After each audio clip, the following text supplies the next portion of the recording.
A gente tende a achar que, nossa, eu vou fazer uma empresa para fazer esse vasinho aqui, todo mundo vai amar a minha marca. Se o cliente não conhece a tua marca, ele não tá nem aí para ela. A gente tem apego à nossa marca. E as pessoas não se conectam com produtos, principalmente que elas nunca ouviram falar, que elas não conhecem. Então acho que a importância do fundador ou de alguém que é muito chave naquela empresa colocar a cara é para você ter essa identificação.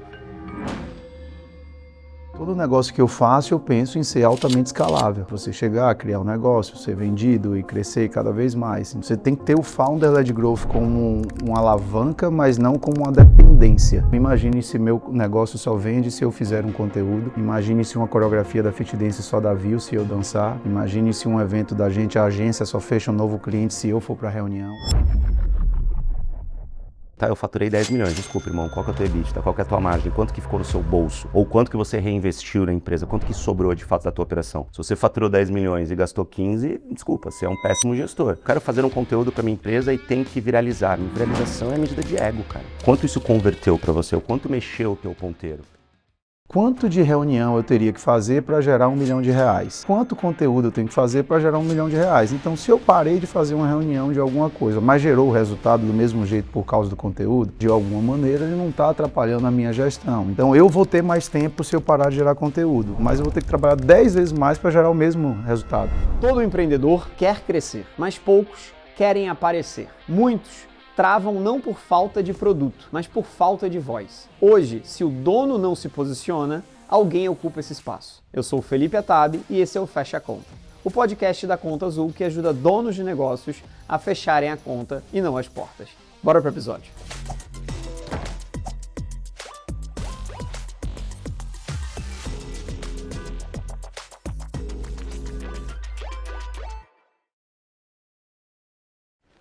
A gente está aqui hoje com dois nomes incríveis do empreendedorismo e das redes sociais brasileiras, com um conceito super legal que a gente vai discutir hoje, que é o Founder-led Growth, onde o fundador se expõe nas redes sociais e faz o crescimento da sua empresa através da sua imagem nas redes sociais. O tema do episódio é Empresa Cresce quando o dono aparece. Primeira pessoa que eu vou apresentar é um grande amigo, que é o Fábio Duarte, empreendedor, palestrante e mentor, fundador e CEO da Community, da Agência Califórnia e do Fit Dance, especialista em crescimento de negócios por meio de conteúdo e posicionamento estratégico. Seja muito bem-vindo, meu amigo. Obrigado aí pelo convite. Espero que a gente troque aí muita ideia, como sempre acontece. Vai ser incrível. Segundo é o Felipe Ciani, comunicador e empresário, fundador da PHS Holding, que inclui empresas das quais ele é sócio. Import BR, empresa de automação residencial e corporativa, e da Troféu Studio, um estúdio de personalização automotiva. Exatamente. Seja muito bem-vindo. Obrigado, mestre. Valeu, Xará. Valeu, Fábio. Aí vai ser muito legal esse papo. Dois caras com redes sociais gigantes. Um tem 700, 800 mil, outro tem quase 500 mil também. Vambora. Vai ser bom. Estamos com gente gigante aqui para fazer um negócio muito legal. Como é de praxe do nosso patrocinador, o Plaud, para quem não conhece ainda o Plaud é uma ferramenta que usa inteligência artificial para gravar todo o conteúdo. Para você que está nos assistindo e quer conhecer um pouco da dinâmica, se você for na DM da Conta Azul e mandar a palavra fundador, você vai receber um resumo de absolutamente todo o podcast feito através do Plaud, então é uma coisa muito legal. Para quem não usa no dia a dia, eu uso, acho que o Felipe e o Fábio também usam, é um negócio que muda muito o jogo porque facilita muito o nosso dia a dia. Não querendo interferir na publi, mas eu uso real oficial, sou early adopter desse negócio, isso aqui mudou completamente a minha relação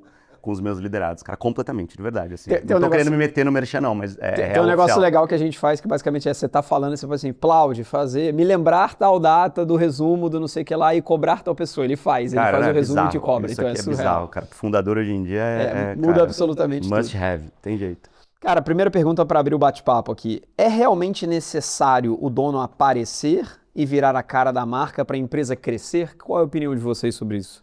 Realmente necessário, aí eu acho que a gente vai ser muito rígido aqui nesse negócio, Sim. Porque tem muita gente com muito dinheiro que cresce grandes empresas e não aparece, mas realmente um diferencial, isso a gente não pode negar. Às vezes o fundador que aparece, ele tem 5 vezes mais engajamento, né? Um post de um fundador tem 5 vezes mais engajamento do que um post institucional da empresa.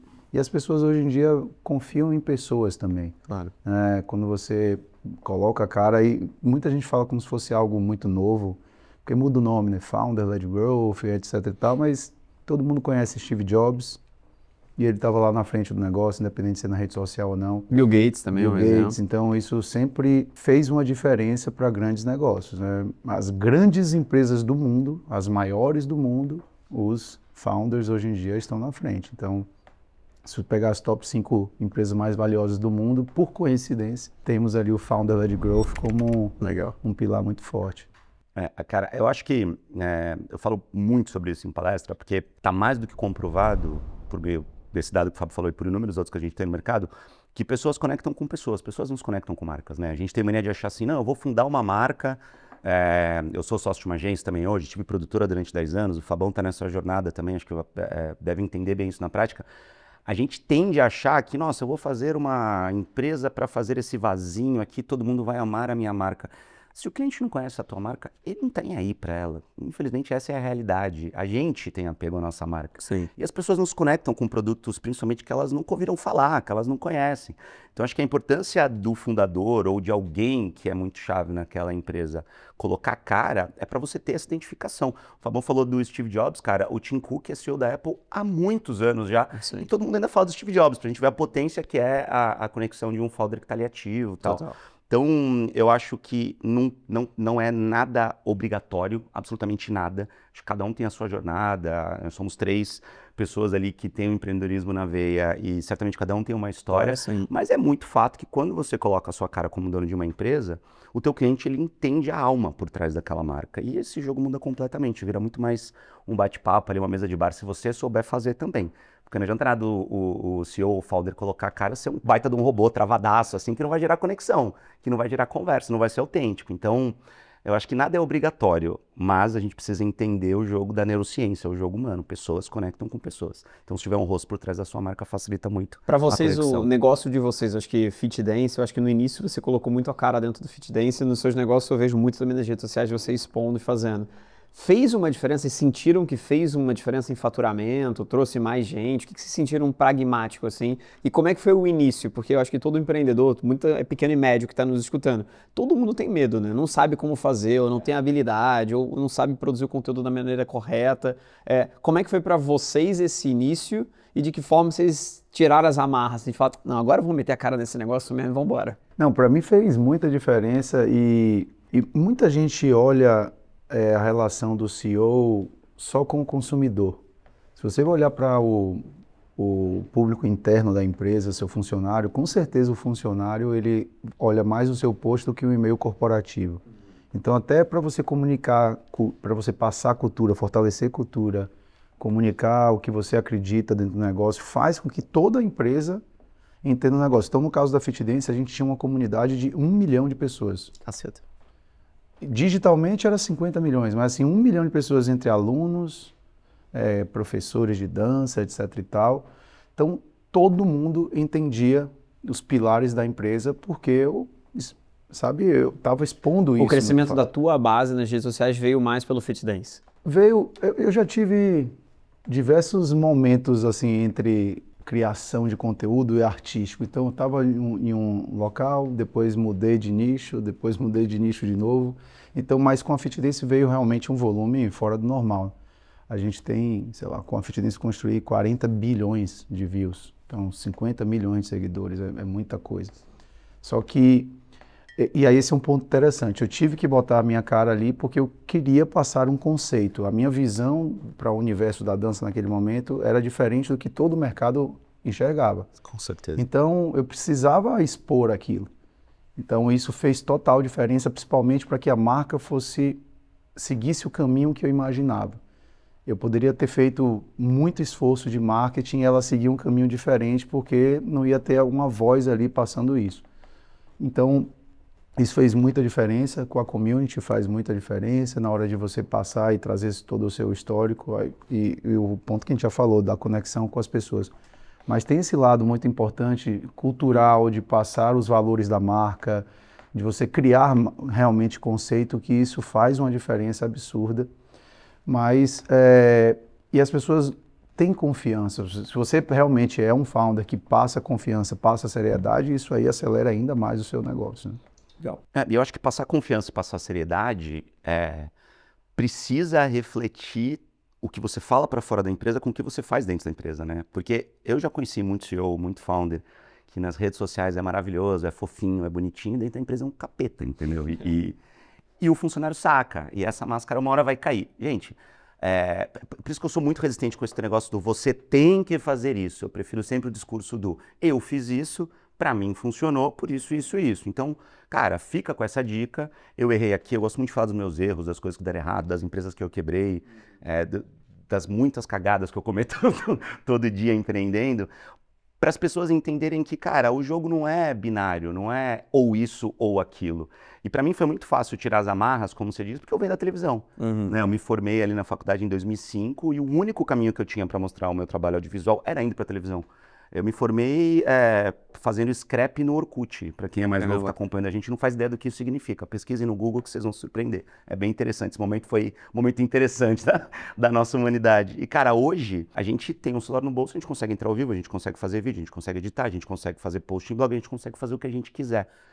A minha sorte é que eu já tinha essa desinibição que veio da televisão. Já era repórter, enfim, já tinha uma carreira ali bem consolidada no audiovisual jornalístico. Só que eu sempre quis fazer essa mudança de carreira por meio do empreendedorismo. Então, não foi uma discussão se eu vou aparecer ou não, porque eu já aparecia. As pessoas, elas meio que, em uma boa parcela ali, já me conheciam. Então, foi muito natural. Mas eu acho que é algo que, se eu fiz e deu certo pra mim com a minha história, se o Fábio fez e deu certo pra ele com a história dele, acho que muita gente pode olhar, se espelhar e simplesmente começar a gravar. Porque eu acho que a marra vem muito do que o meu colega vai achar. Perfeito. Como é que eu vou gravar alguma coisa se o cara que tá sentado do meu lado, que tem o mesmo cargo que eu, vai começar a me chamar de blogueirinho e tal, quando na verdade ele muitas vezes tá fazendo isso porque ele quer fazer a mesma coisa e não tem coragem. E no começo, quando a gente não tem habilidade, não vai ser legal. A gente pisca muito, é muito esquisito. Então é só gravando, só com consistência no dia a dia que a gente vai conseguir ver a evolução, vai conseguir fazer essa conexão natural ser gerada e não simplesmente ler um roteiro ali, qualquer uma folha de papel. Não vai ser legal, mas provavelmente o primeiro vídeo vai ser assim. Você falou um negócio legal, assim, eu comecei a ter um lado mais de conteúdo nos últimos 2, 3 anos. Eu era de alguma forma conhecido por causa das empresas e dos lugares que eu já havia passado, mas aí eu falei, cara, vou testar esse negócio de produzir conteúdo. E você falou uma coisa interessante, eu ficava me olhando piscar. E eu ficava piscando pra caramba, assim. Eu falei, cara, eu pisco tanto assim, o que tá acontecendo? Porque a gente não se olha de fora, né? Tipo, a gente tá aqui trocando ideia, eu não tô me vendo, eu tô conversando com vocês. E a gente tem um monte de tique, cara, que a gente não percebe. Não percebe, é impressionante. Então, só se gravando, não sei, o Fábio deve ter passado por isso. É que você gravava em contextos muito diferentes, assim. Mas quando a gente começa a produzir conteúdo mais tradicional, vamos dizer assim, que é você sentado olhando pra TV, cara, olhando pra uma câmera, é esquisito. É que eu venho desse mundo, eu cresci, a minha carreira se baseou nesse mundo. Então, a primeira vez que você se assiste, primeiro você fala, nossa, a minha voz é esquisita. Exatamente. Nossa, eu mexo muito a mão, nossa, e é normal, gente. Então, a gente precisa se assistir para entender o problema, entre aspas, ou o que está chamando mais atenção, para ir corrigindo ao longo do tempo e naturalmente virar um bate-papo, virar uma conversa e gerar toda a conexão que a gente falou. E tem um ponto interessante que as pessoas criam também alguns monstros assim para coisas que ela não tem familiaridade. Em tudo na vida você precisa praticar, não é só para conteúdo. Então, para ela aprender o trabalho dela, ela começou ruim e depois ficou boa. Então, para conteúdo é a mesma coisa. Você tem que começar.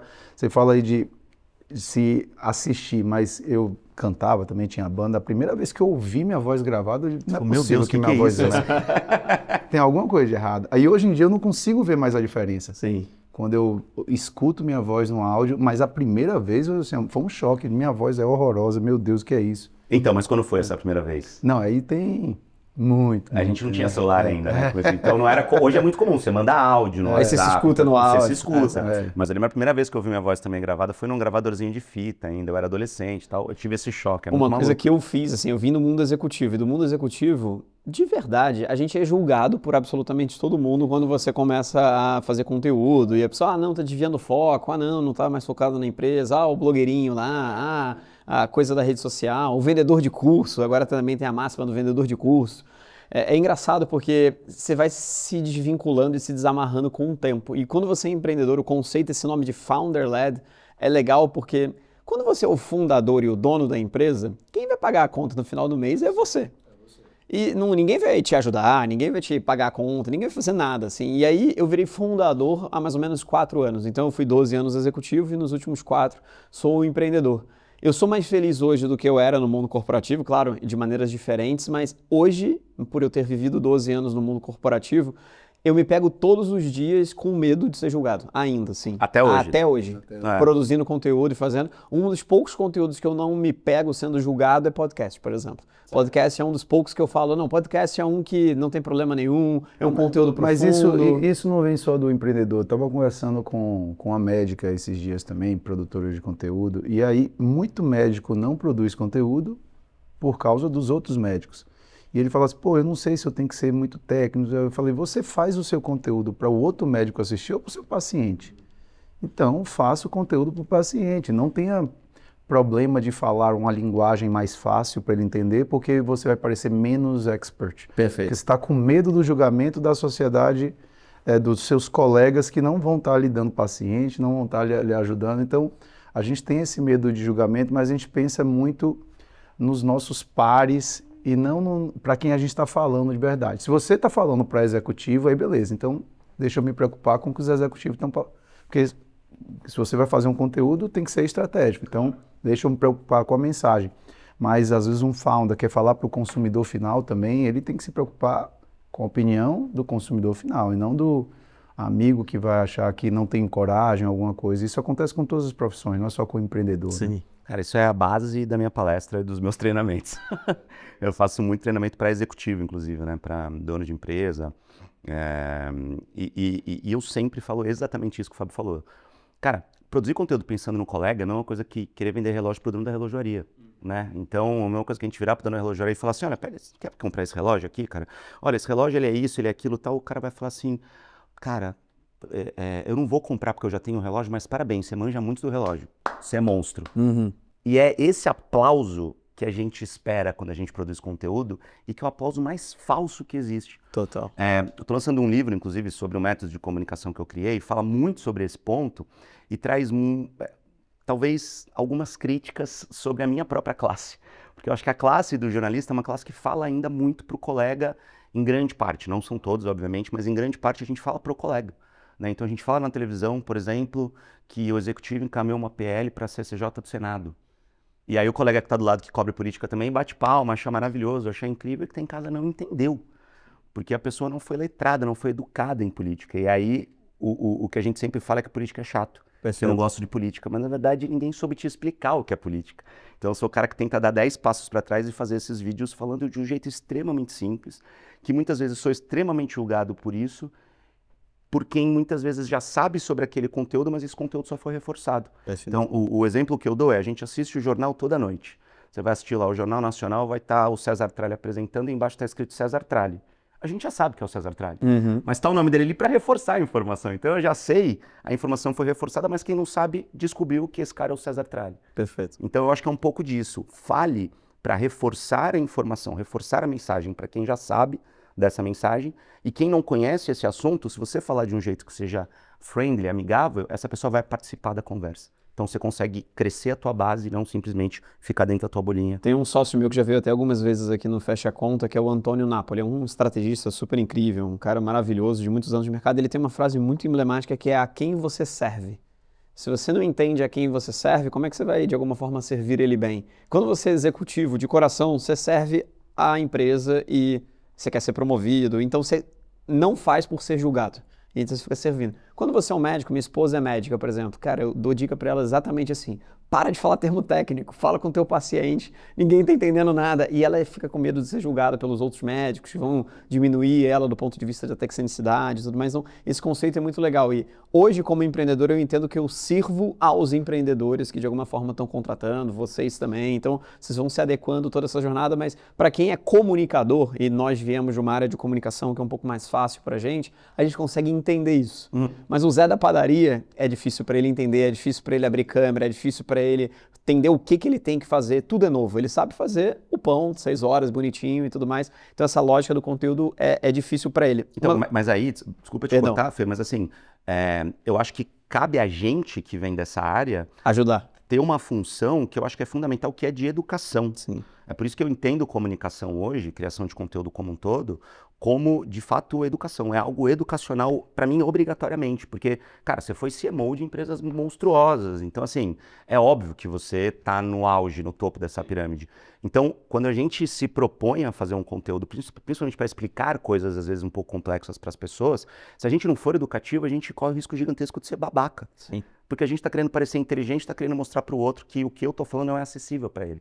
E, cara, isso não é um ato de cidadania, acima de tudo. Muito legal. Eu quero, na verdade, expandir o que eu estou falando para que pessoas tenham mais noção sobre esse assunto e isso se reverbere cada vez mais, entendeu? Então, eu acho que isso é amigável, acima de tudo, né?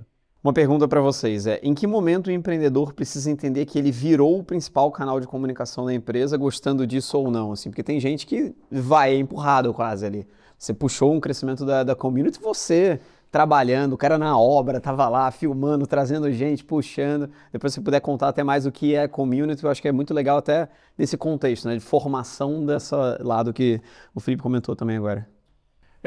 Eu acredito quando você percebe, é difícil entender esse momento, mas quando você sabe que cada ação sua gera uma alavanca na sua empresa.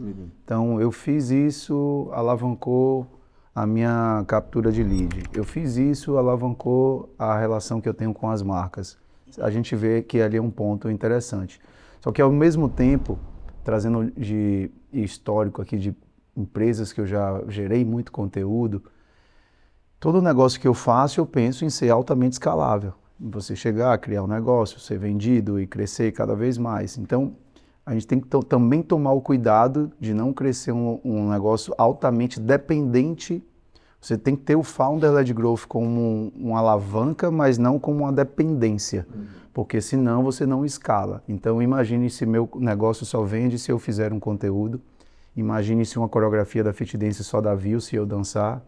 Imagine se um evento da gente, a agência só fecha um novo cliente se eu for para a reunião.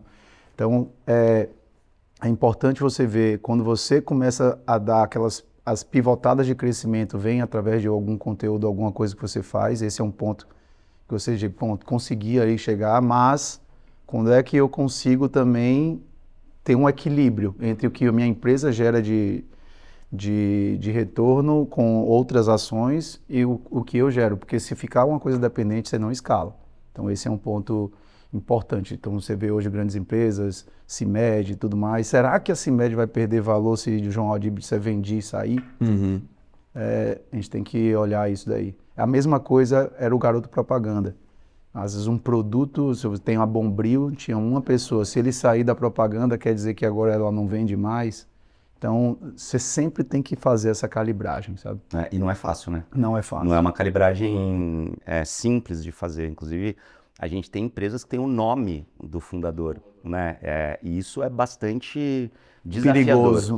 No mínimo perigoso. Principalmente se você está num game de escalar ou escalonar a sua empresa, né? Porque dificilmente você vai escalar alguma coisa com tecnologia, né? Então, acho que muita gente confunde o conceito, mas basicamente escalar é aquilo, cara, eu gravo, a gente falou do curso, né? Então eu gravo o curso, o trabalho que eu tive para gravar o curso é o mesmo trabalho para eu vender 10 cursos ou 10 mil cursos. Isso é escala, né? Então eu gastei a mesma grana e eu vendo para 1 ou para 1000 pessoas. E escalonar eu faço caneca. Então, para fazer 1000 canecas, eu preciso de 10 funcionários. Para fazer 10.000 canecas, eu preciso de 100 funcionários. Então, eu tenho que aumentar o meu investimento, né? Seja qual for o modelo que você usa, que eu acho que não tem modelo certo. Muita gente fala escalabilidade, mas tem negócios escalonáveis que são incríveis. Perfeito. Independentemente de qual modelo, se você tem um CPF muito forte atrelado a isso, você tem que ter estratégia futura de ou ir diminuindo a participação desse CPF conforme o crescimento do CNPJ, ou então entender que, cara, o teu crescimento vai se limitar ao quanto esse CPF consegue atender a essa demanda inteira, né? Tanto em termos de produção de conteúdo, quanto em termos de estar em reuniões e coisas do tipo. É fácil? Não é fácil. Só que, principalmente quando você está no começo de jornada, os números mostram que quando o founder está à frente, colocando a cara, isso vai dar tração infinitamente mais rápido do que se for o CNPJ sozinho ali, nadando no oceano vermelho, entendeu? Felipe, uma pergunta para você. Se o empreendedor virar o creator e a cara da própria marca, ele não corre o risco de não ter o tempo de tocar aí efetivamente a empresa? Porque é um trabalho, você tem que realmente se dedicar a produzir, ter uma frequência muito grande. na experiência de vocês, como é que foi esse negócio de tocar a própria empresa como dono, fundador, versus produzir conteúdo? Você diminuiu a tocada da empresa? Como é que foi essa divisão em si? Eu quero muito ouvir o Fábio sobre isso, porque, cara, eu admiro pra caramba a história de tudo que ele construiu, porque ele construiu coisas muito grandes, ao contrário de mim. Eu tenho as minhas empresas ali do tamanho que eu consigo hoje, sou muito feliz com isso, mas o movimento que eu percebi certamente deve ser muito diferente do dele. Pra mim, de novo, como eu já vim do mercado, né, eu era repórter especial do Jornal Nacional, não que eu fosse extremamente famoso, mas eu tinha ali algumas pessoas que me conheciam. Então acabou sendo muito natural eu já começar a empreender desse jeito. Então eu nem tenho a experiência de começar a empreender sem colocar a cara e entender esse impacto depois. Mas é inegável que começando já com essa identificação, com essa conexão, a minha empresa tomou tração certamente muito mais rápido do que se eu tivesse começado de um jeito mais tradicional, vamos dizer assim. De novo, eu não acho que tem que nada, mas para que eu fizesse isso funcionar para mim, eu tracei algumas teses de investimento. Então, todas as empresas que eu tenho hoje dentro do meu hub, eu tenho necessariamente um sócio operador, por vários motivos. Para eu ficar livre para tomar as minhas decisões, que são muito mais próximas de estratégia, tanto estratégia de negócio quanto estratégia, obviamente, de comunicação, quanto para eu conseguir, de fato, fazer os conteúdos para a empresa e para mim. Porque eu também sou uma empresa, eu também tenho uma empresa que só me representa na minha vida, nos merchants que eu faço, em tudo que eu tenho. Então, por isso que eu quero ouvir o Fábio, porque eu acho que ele deve ter uma explicação melhor sobre essa jornada. Boa. Mas para mim é muito sobre isso. Se você quer começar a produzir conteúdo, não adianta querer produzir conteúdo no seu tempo livre. Isso não vai acontecer, isso não vai dar certo. E você vai ter o que para mim é provavelmente das coisas mais importantes em produção de conteúdo, que é consistência. Perfeito. Vai começar a gravar conteúdo, não adianta gravar um hoje e gravar outro mês que vem. Tem que ter consistência. Se não for todo dia, você tem que saber quando vai ser. É segunda, quarta e sexta? Eu vou gravar toda segunda-feira, das 9 ao meio-dia, das 7 às 10? Tem que estar na agenda. Legal. Se não tiver na agenda, com uma câmera ali aberta, com um filmmaker te ajudando, ou com uma estrutura que você precisa ter ali montada para você fazer esse negócio, não vai dar certo. Ou vai dar muito menos certo do que poderia dar se você encarasse de fato como uma atividade profissional da sua empresa. Perfeito. Tem que ser levado a sério. Tem que colocar na agenda, Tem então. que colocar na agenda, não tem outro jeito. Sendo prático, atrapalha. Tá. Então, a gente pode fantasiar aqui o que for, mas atrapalha. Eu posso fazer uma reunião. Agora, fazer reunião one-on-one atrapalha a sua reunião com o cliente? Atrapalha. Mas ela é eficaz? É. Então, a questão é o quanto você acredita no conteúdo como uma alavanca de negócio e não como um acessório. Perfeito. Então, atrapalha a sua gestão em alguma coisa, mas acelera o resultado, então atrapalha a sua gestão, aí você fica sempre nesse dilema. Então, você tem que produzir, e concordo totalmente com ele, tem que ter uma programação. Mas, vou pegar um exemplo aqui. Um dono de uma clínica, ele gasta 40 mil reais num balcão de mármore na entrada, mas não gasta 40 mil reais com uma equipe de conteúdo que vai fazer com que ele gaste menos tempo produzindo conteúdo. Então, ela atrapalha quando você não acredita o suficiente para investir para aquilo não atrapalhar. Perfeito. É meio confuso o que eu falei, mas... Não, é zero confuso, concordo então, pra caramba. Se você, assim, a conteúdo é importante, então eu vou ter 50 pessoas de conteúdo na minha empresa. Se eu pisquei, ele está gerando conteúdo para mim, então não atrapalha menos, porque aí agora eu não preciso parar, eu tenho que fazer tudo, eu tenho que fazer... Então, você tem que começar a achar esse equilíbrio. Outro ponto importante é quanto de reunião eu teria que fazer para gerar R$1 milhão e quanto conteúdo eu tenho que fazer para gerar R$1 milhão. Então, se eu parei de fazer uma reunião de alguma coisa, mas gerou o resultado do mesmo jeito por causa do conteúdo, então, de alguma maneira, ele não está atrapalhando a minha gestão. Então, deixa eu contratar melhores executivos para que eu consiga ficar ainda mais estratégico. Então, tudo depende do investimento que você faz e o quanto você acredita que o conteúdo gera resultado. Perfeito. Então, eu vou ter mais tempo se eu parar de gerar conteúdo, mas eu vou ter que trabalhar 10 vezes mais para gerar o mesmo resultado. É sempre um equilíbrio desse negócio, mas o investimento é muito importante. Falando aqui sobre empreendedor, eu falo isso em toda palestra que eu vou dar. Assim, o empreendedor tem que ter um business plan para a empresa. Sim ou não? Né? Sim. Qual é a pessoa que tem um business plan para o celular? Ninguém. Eu tenho um business plan para o meu celular. Tem um business plan, essa aqui é a equipe, ela tem que me dar esse resultado. Esse aqui é quando eu vou ter um forecast no meu celular, né? E quando eu falo do meu celular, do conteúdo que eu vou fazer. E aí, quando você realmente cria essa estratégia mais consistente, então uma reunião se torna uma geração de conteúdo. Então você começa a ter menos tempo ali de... Porque as pessoas acham que produzir conteúdo é parar para a câmera e falar. Mas continuar tendo no dia a dia uma rotina de trabalho que você já faria, às vezes esse conteúdo é até mais interessante do que parar para a câmera e falar. Mas para isso precisa de equipe, para isso precisa de investimento, para isso precisa de um escritório, para isso precisa de 25 mil metros quadrados de escritório, que é o que a gente tem. Perfeito. Ah, não, mas o mundo agora é digital, não sei o que lá. Não, a gente acredita que é digital, né? O físico acelerando o digital. Mas enquanto todo mundo acha que ter escritório é uma coisa que é muito dispendiosa, que não vale a pena, a gente cada dia tem mais estúdio, cada dia tem mais espaço de conteúdo. Porque qualquer piscada é um clique que gera um resultado, gera uma venda. Então a sala de reunião de todos os escritórios da gente é uma sala de podcast, mas foi investida para ela ser daquele jeito. Então a sala, ao invés de eu pegar um escritório de 200 metros quadrados, a gente pega de 3 mil metros quadrados para ter mais profundidade na câmera. Pode parecer um custo que as pessoas não entendem, mas na hora de gerar o conteúdo isso faz toda a diferença para economizar o seu tempo. Perfeito. E tem uma coisa também que eu acho que é muito diferente a gente ter essa conversa com 3 profissionais de comunicação e a gente ter essa conversa com engenheiros, com advogados, com médicos. São pessoas que, de novo, não têm no core profissional a produção de conteúdo ou a importância da comunicação. E muitas vezes está tudo certo. Eu faço mentoria com muitos empresários que falam para mim, por que eu vou investir 50 mil reais num núcleo de produção de conteúdo aqui na minha empresa se eu já estou rico, se eu já estou gigantesco e não tenho nem Instagram? Cara, porque você não entende o dinheiro que você está deixando na mesa, né? E tá tudo bem as pessoas que não entendem.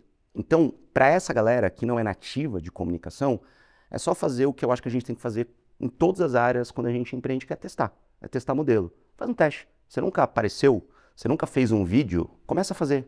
Faz um, faz outro, faz um mês. Coloca na agenda lá, eu vou fazer 2, 3 vídeos mostrando a cara falando do meu negócio por semana e testa um mês. E depois você me manda um direct no Instagram para dizer o que aconteceu. Que legal. Eu tenho certeza absoluta Que vai. Absoluta que você vai mexer a barra. Tem Certeza um ponto absoluta. aqui que é o que mais atrapalha, que aí finalizando aquela frase mais simplória, atrapalha, é quando você deixa a vaidade tomar conta.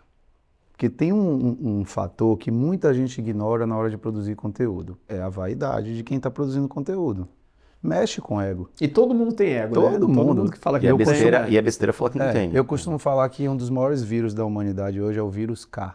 Não sei se vocês conhecem, né? Você tem 9.999 seguidores, você faz 10K, é uma doença. Pá, pegou um vírus ali. Ferrou, né? Já era. Tem gente que morre desse vírus, tem gente que trata esse vírus, tem gente que convive com esse vírus. Tem gente que compra esse vírus. Que compra esse vírus, então que comercializa esse vírus, né? Então, você vai. Então, quando o empreendedor acha que produzir o conteúdo é uma coisa para inflar o ego mais do que gerar resultado, aí ele começa a atrapalhar ainda mais. Perfeito. Porque você, não, mas tá muito legal, eu quero filmar, aí começa a deixar de ser um pouco estratégico e começa a virar um pouco mais ego. Se você tem esse equilíbrio, tem consciência, tem um planejamento do que você está fazendo, ele atrapalha menos. É por isso que eu falo muito sobre comunicação com conversão. Né? É igual a questão de faturamento. Eu faturei 10 milhões, desculpa, irmão, qual que é o teu EBITDA, qual que é a tua margem, quanto que ficou no seu bolso, ou quanto que você reinvestiu na empresa, quanto que sobrou de fato da tua operação. Se você faturou 10 milhões e gastou 15, desculpa, você é um péssimo gestor. Né? Então eu acho que é a mesma coisa com eu quero fazer um conteúdo para minha empresa e tem que viralizar. Viralização é a medida de ego, cara. Quanto isso converteu para você, o quanto mexeu o teu ponteiro. Perfeito. Eu prefiro muito treinar um empresário que tem 5 mil seguidores e 3 mil leads extremamente qualificados desses 5 mil. Perfeito, claro. Né? Do que um cara que tem 1 milhão e não vende para ninguém. Eu tenho o ICP errado ali, né? O ideal customer profile, né? O consumidor ideal, o cliente ideal ali. Então o cara tá falando para uma multidão que não vai comprar dele. Então aí ele só está inflando o ego dele, como o Fábio falou, entendeu? Então a gente tem que ser estratégico. No seu caso, você falou, é muito bom esse pragmatismo de atrapalha, e a gente sabe que atrapalha fato, pouco. E você falou uma coisa super legal, até de dica para o pequeno e médio, tem algum sócio operador, que não necessariamente vai ser a pessoa que vai estar nisso, mas vai estar ali na parte de trás segurando e fazendo um negócio. Você chegou a fazer isso também? Eu e meu irmão, a gente é uma dupla, né? Então, mas no meu caso, a gente tem, sei lá, umas 8 empresas hoje em dia. A gente divide a operação de cada uma das empresas. Só que eu realmente eu toco a operação e faço conteúdo, é cansativo. E ainda, vou pegar um exemplo, na época da Fit Dance, é engraçado, eu fazia reunião jurídica dançando. Olha que negócio louco. Eu já fiz coisa que Deus duvida. Que eu realmente, mas isso me deu eu tive que realmente trabalhar mais, cansar mais, porque eu acreditava tanto.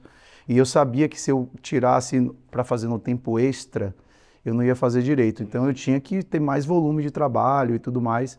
Mas você ter essa é uma dica que eu dou para muito creator que quer montar negócio. Uhum. Então, ao mesmo tempo que a gente tem os founders tentando se tornar os creators, agora no movimento os creators vão ser os novos founders. Então ele já começa como creator. Ele vai ter que aprender a ser founder. E hoje em dia tem um monte de founder tentando aprender a ser creator.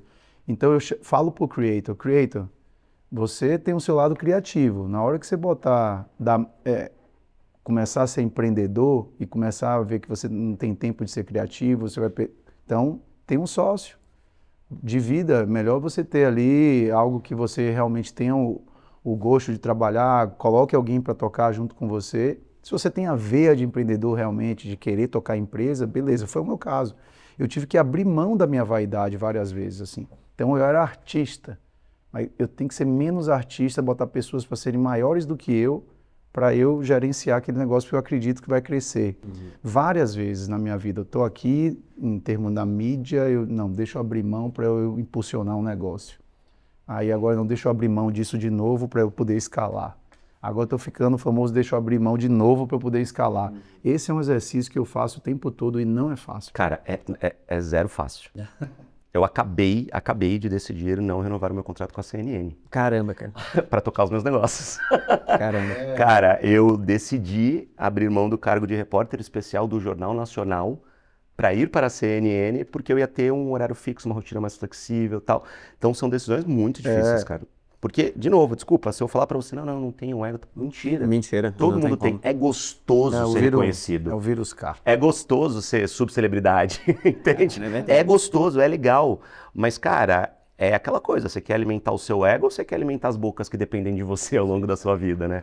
Não é fácil, cara, mas a gente precisa ser extremamente estratégico e inteligente nesse movimento. Isso é super legal, vou até puxar o gancho para um segundo merchan, que é o da Conta Azul, né? A Conta Azul é um software de gerenciamento justamente desse ponto de vista de gestão dos negócios. Se vocês têm um negócio hoje e querem acelerar do ponto de vista de gestão, a Conta Azul está liberando um teste gratuito para você através do QR Code ou através do link da descrição, que você vai poder testar o software da Conta Azul, você vai conseguir controlar seu caixa, emitir nota fiscal, cobrar clientes de maneira automatizada e facilitar um pouco desse processo do lado da gestão, que ele é super difícil. Acho que o Fábio comentou um negócio interessante de creators virando gestores e gestores querendo virar creator. Vai chegar num meio do caminho que cada um vai ter que abrir mão de determinadas coisas. O exemplo de vocês é muito legal nesse lado, porque ambos são creators, vamos colocar dessa forma, e abriram mão de um lado para virarem gestores mais qualificados, focando nas próprias empresas. Isso é muito incrível. Isso já está acontecendo. Sim. Isso já está Isso é acontecendo. muito, muito legal. Fábio, do Vírus K, né? Você tem uma escola hoje que fomenta muito esse lado da produção de conteúdo, que é a community.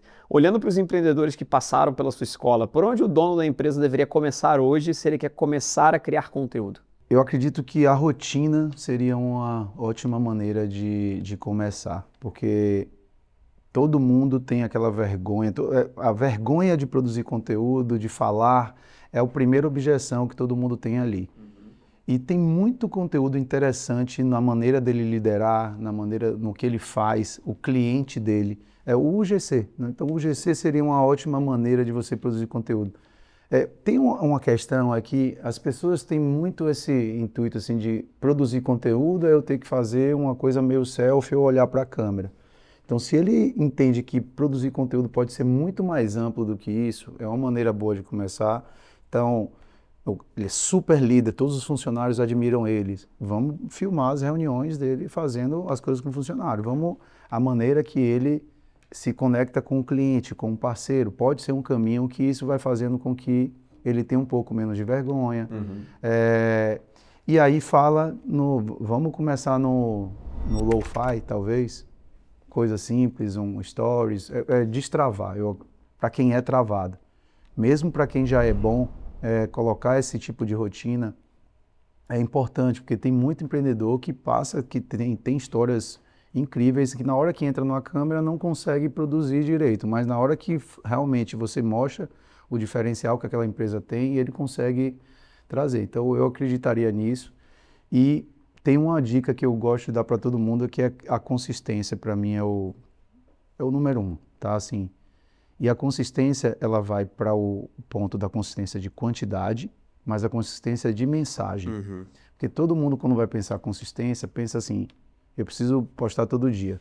Para mim, assim, eu preciso falar a mesma coisa, ou a mesma mensagem, ou o que eu acredito, os meus valores todos os dias, porque aí você consegue ter identificação. Pode ser com 2 pessoas no início, mas se forem 2 leads qualificados, foram 2 clientes, é o famoso cliente é mais legal que seguidor, né? Então, eu usaria rotina para quem está travado. Esse é um ponto importante. Até, e essas tendências, né? Lo-fi, hi-fi, você não dá para acompanhar o algoritmo, então tem que produzir realmente toda hora, testar, faz análise, qual é o que engajou melhor e começa a repetir. Aí você cria editorias. Perfeito. Um é meu dia a dia, outro é eu falando para a câmera, outro é conteúdo técnico, outro é minha família para gerar conexão. Faz alguns testes. Esse funcionou, pronto, esse virou uma editoria fixa. Perfeito. Agora eu vou testar outras coisas. Funcionou, vira a segunda editoria fixa. E aí vai. A gente precisa fazer umas palestras juntos, assim, porque a gente pensa muito parecido, cara, de verdade. Porque, na verdade, acho que são coisas que funcionaram para você, né, que funcionaram para mim também. Imagino que tenha sido parecido com o Fábio também. Foi muito teste. Até hoje eu faço muito teste. Né? A Paty está aqui atrás da câmera, que, né, a gente trabalha juntos, a gente é sócio também numa agência.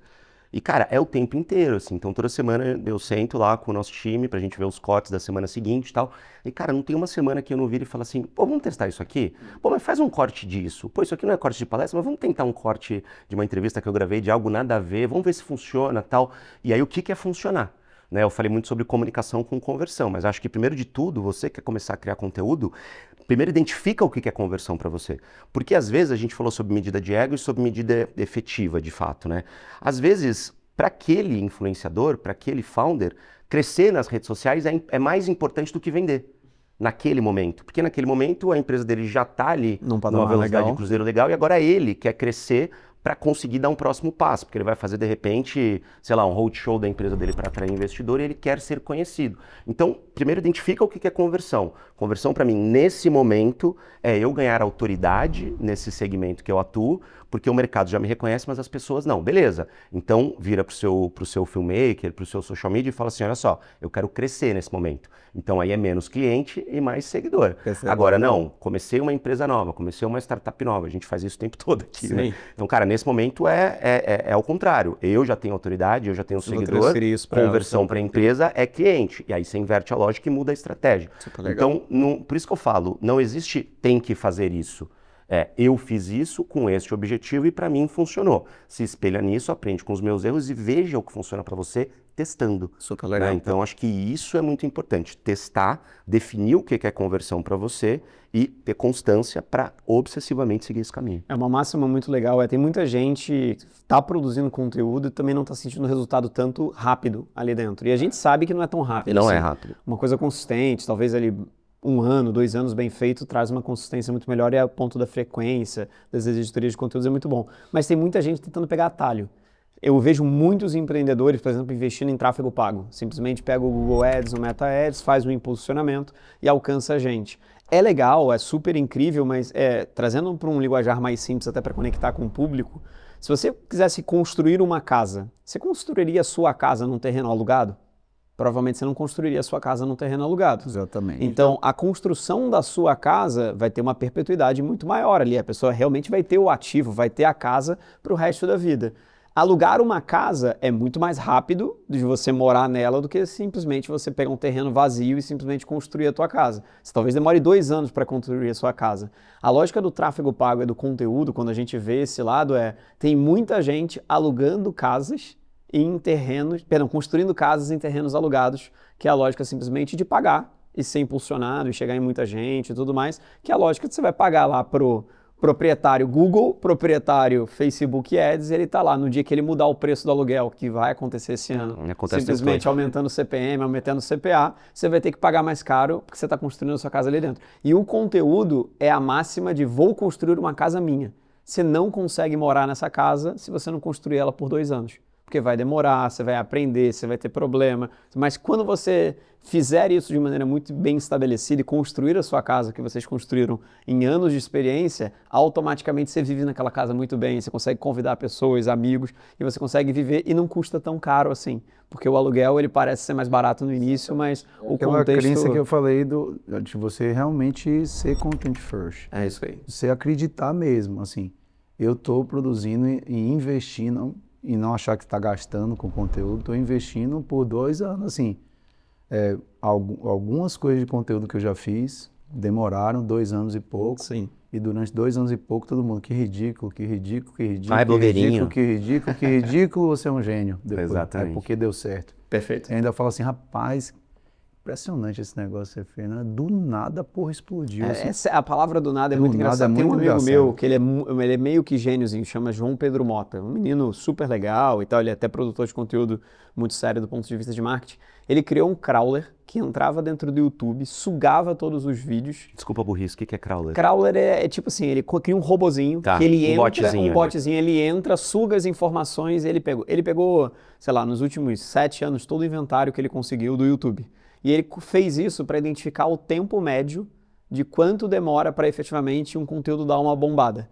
E aí, desde o início da produção do conteúdo daquele canal até efetivamente bombar. Ele chegou num tempo médio de 1 ano e 10 meses, no mínimo, para conseguir um conteúdo bombar. Então, por isso que eu falo da máxima de 2 anos e dou a credibilidade para ele e toda a lógica para ele, porque ele fez o estudo e demora 2 anos. E tem uma coisa também que eu acho, o exemplo que você deu de construir no terreno dos outros, eu acho que é maravilhoso, porque é o que a gente faz realmente o tempo todo, né? Todo. Então, se é arriscado construir no terreno dos outros, que você tenha mais de uma construção. Né? Então, você vai colocar todo o seu dinheiro para construir uma casa no terreno que é do Fábio? Você não vai fazer isso. Perfeito. Né? Mas se você fizer, entende que existem inúmeros outros terrenos no bairro. Então, em vez de gastar 1 milhão ali, gasta 100 mil ali, faz uma casa, de repente, um pouco mais simples, que não é a ideal, Perfeito. mas vê se a moradia vai ser melhor do que na rua do lado. Faz várias casas de 100 mil e aí você vê qual vai te render mais naquele momento, de acordo com a conversão que você identificou que é a melhor. Você vai subir casinhas ali para vender capinha de celular, vê onde a clientela vai se encontrar mais. Cara, você tem Instagram, você tem TikTok, você tem LinkedIn, você tem o que você quiser hoje em dia. Exatamente. Não tem por que você produzir conteúdo e olhar só para para uma rede, plataforma. né? Então, entenda que o seu dinheiro e o seu investimento, porque sentar na frente de uma câmera e gravar conteúdo é gasto de dinheiro, porque você poderia estar usando esse tempo para gerar dinheiro diretamente para sua empresa. Claro. Então invista esse dinheiro de um jeito mais inteligente e mais estratégico. E outra Super coisa, legal. quanto tempo você demora para construir uma casa de alvenaria? Você demora 1 ano? Constrói de drywall no começo, cara. Vai mais rapidinho. Simplesmente falar, faz um vídeo mais simples, só que constrói a casa, levanta, começa a vender rápido. Perfeito. Se não deu certo, para derrubar a casa de drywall é rapidinho. Entendeu? Testa. Aí deu certo, faz um lance para comprar o terreno. Perfeito. Constrói no fundo ali uma casa de alvenaria enquanto a da frente de drywall tá vendendo. indo, né? É Legal. estratégia. É a mesma lógica dos negócios. A gente tem que usar esse profissionalismo também para produzir conteúdo. Última pergunta para vocês antes da gente ir para a etapa final de bate-bola de perguntas e respostas rápidas. A gente tem visto fundadores, acho que vocês já comentaram tanto do João Adib com a CIMED, quanto, por exemplo, do Thales Gomes com o próprio G4 em si, produzindo muito conteúdo e sendo a cara da marca.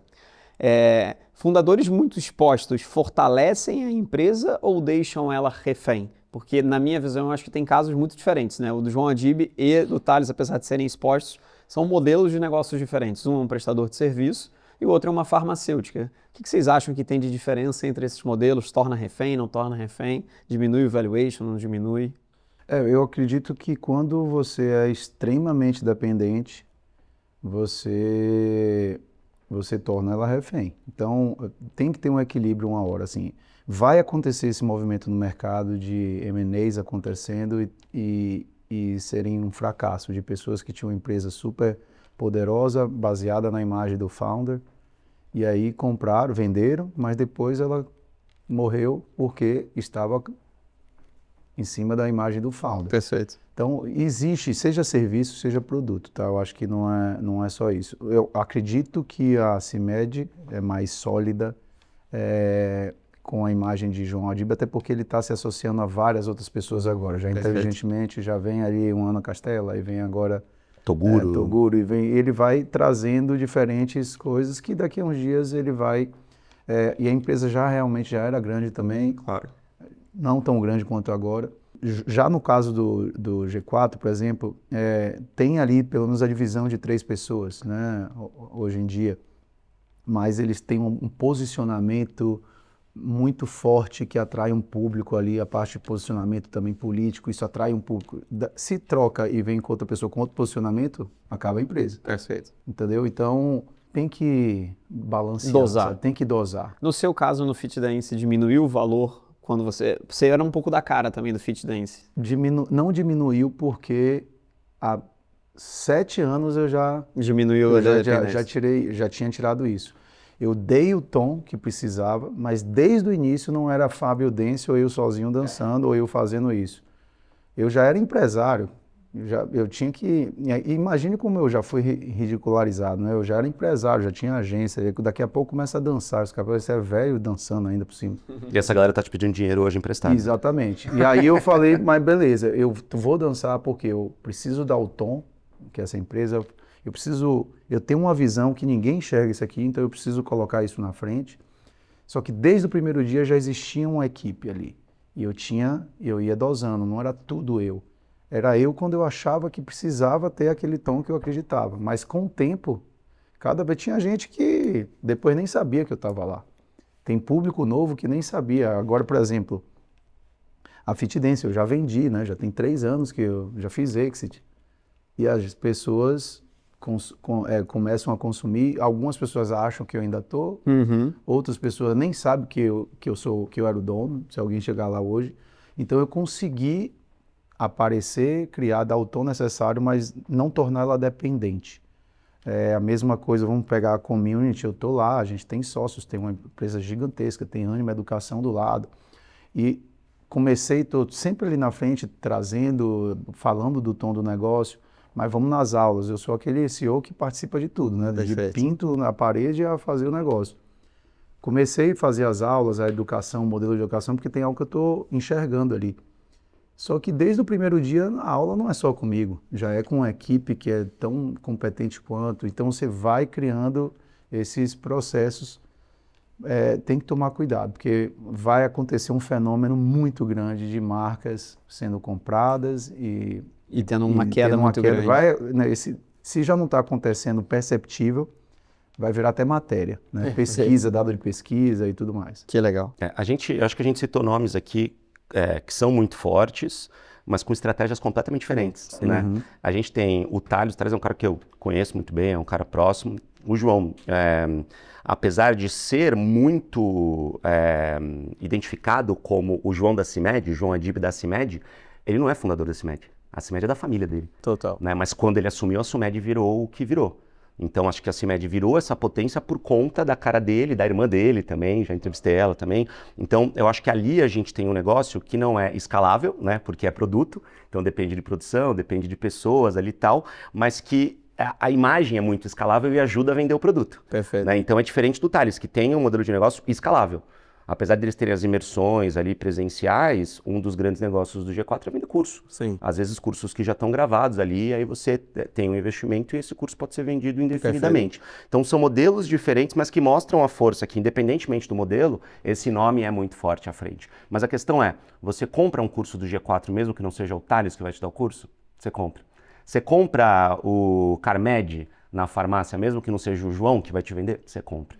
Então acho que aqui você zerou o game. Né? Só que, por exemplo, a gente falou do Toguro também. O Toguro acabou de fazer uma parceria, né, com o João, então divulgando aí uma sociedade e tal de um produto novo ligado a esse segmento que cresce pra caramba hoje, que é o segmento dos suplementos.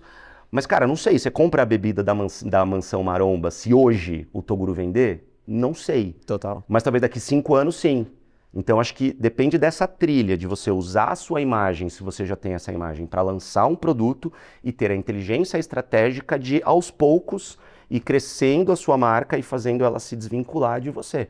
Né? E isso é um desafio, cara, Boca Rosa tem, todos. Mari Maria tem, Natália Beauty tem, só para citar, né, a mulherada que está no ramo de beleza, que ficou gigantesca e que aos poucos imagino também que, porque eu já entrevistei ela. Super. E essa é uma preocupação constante. Então, cara, de novo, tem resposta única? Não tem. Não. É desafiador? Muito. o que a gente tem que fazer, na minha opinião, estudar todos esses cases, Testar ao máximo. entender basicamente e testar, porque o que funciona para mim não necessariamente vai funcionar para você. Super legal. Perguntas e respostas mais rápidas pra gente ir pro caminho final. Eu sou Bate péssimo bola. nisso, eu sou muito ruim. Qual é o maior erro? Desculpa, eu tenho que ser Sem sincero, gente, eu problema. não sou bom Sem nisso. problema. Vamos tentar. Vamos lá. Qual é o maior erro de um empreendedor que decide virar a cara da marca? A receita da marca, tudo vinha apenas dele, que é o que a gente estava É o que comentando a gente agora. estava falando. Eu acho que não entender que tá tudo bem se a sua marca ficar maior do que você. Boa. O que é pior hoje? Um dono que aparece demais ou um dono que não aparece nunca? Pegadinha aí, um dono que não aparece nunca. Para mim, essa resposta ela tem muitas variáveis, mas assim, curto e grosso, um dono que não aparece nunca, com certeza. Perfeito. Economia da atenção. Exatamente. Estamos, né? Então, Hoje em difícil. dia, com certeza. Um erro de criação de conteúdo de donos de empresa que deveria ser proibido. Algum erro que você viu e falou, esse daqui... Você viu que eu tô deixando você ir primeiro de propósito, né? Eu tô sendo bem golpista aqui, desculpa. Galgar tudo no eu e não na empresa. Eu acho que é só falar para quem já é cliente. Boa. Só falar para quem já conhece o teu produto. Uma mudança de se comunicar que virou um jogo de um negócio que vocês conhecem, que vocês podem dar um exemplo rápido. Assim, médio acho que é um ótimo case, assim, de a maneira mais divertida, coloquial que ele se comunica, eu acho que tornou algo que é farmacêutico, uma coisa mais pop. Isso para mim é um ótimo case, assim. Perfeito. E, cara, tem inúmeros cases, né? Mas para citar um rápido, assim, o case da Thay Dantas, da Vinci Society, que uma pessoa também que eu conheço, que eu sou muito fã, que veio, tem muita experiência de trabalhar com a Boca Rosa e tal, e o que ela fez em menos de um ano, lançando a empresa dela, crescendo o perfil dela, e ela expõe a estratégia que ela usa. Eu acho que é um case incrível que todo mundo que está querendo começar essa jornada devia estudar com força. Super legal. Tá. Última pergunta, quem vocês gostariam de ver aqui no Fecha Conta? Se pudesse indicar uma pessoa, alguma pessoa legal que vocês conheçam, para estar aqui num próximo bate-papo comigo. Muita gente. Pode ser que alguns até já tenham vindo. Boa. Vou falar alguns amigos que eu admiro muito, por exemplo, o Joel J. Para mim hoje, de novo, amigo mesmo pessoal, mas acima de tudo um grande mentor e um cara que entende negócio do ponto de vista da mente humana. Que legal. Né, que eu acho que é fundamental. Às vezes a gente não percebe que a nossa saúde mental não está na planilha, a nossa disposição não está na planilha. Né? Tem coisas que não aparecem no DRE e que mexem completamente com ele.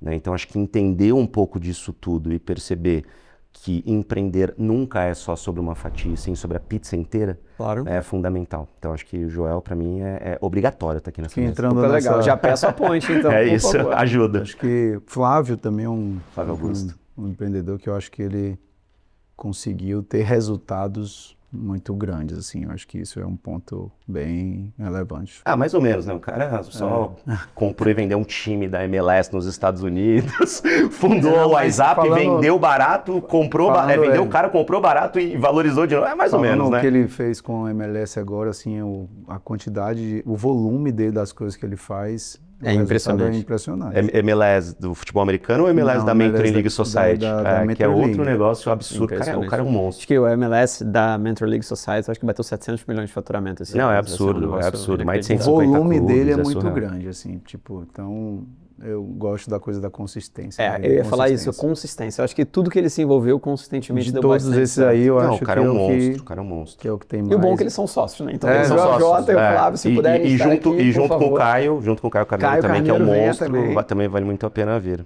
Turma, muito legal, muito obrigado. Foi um incrível bate-papo, aprender mais a história de vocês, aprofundar e ensinar a turma do lado de produção de conteúdo, que vocês são dois feras. Muito legal, Obrigado, cara. Eu Obrigado quero mesmo, agradecer o fiquei muito feliz. convite. Tamo junto. Muito bem. Boa. Ei, peraí, você tá indo embora já? Os convidados de hoje já indicaram nomes incríveis que logo vão estar aqui no podcast. Mas agora eu quero ouvir a sua história e ter você aqui comigo nessa mesa nos próximos episódios do Fecha Conta. Se você é empreendedor e já teve alguma das portas fechadas durante a sua jornada, mas seguiu firme buscando crescimento, ou se está enfrentando desafios reais na gestão do seu negócio e quer trocar uma ideia com quem já passou por isso, essa é a sua chance de participar do podcast Fecha a Conta. Para participar, acesse o perfil da Conta Azul no Instagram. Envie uma mensagem com um vídeo curto de até 60 segundos, se apresentando e apresentando a sua empresa. E claro, explica para nós por que você quer sentar nessa mesa e fechar a conta com a gente. E para você que chegou até esse minuto do nosso podcast, siga agora o Fecha Conta aqui no Spotify. Ativa o sininho e assim sempre chegar um novo episódio, você receberá um aviso no seu celular. E claro, aproveite e nos avalie 5 estrelas aqui no Spotify. Para continuar por dentro tanto dos meus conteúdos quanto os da Conta Azul, siga a gente no Instagram, @ContaAzul e @FelipeAtab. Até a próxima!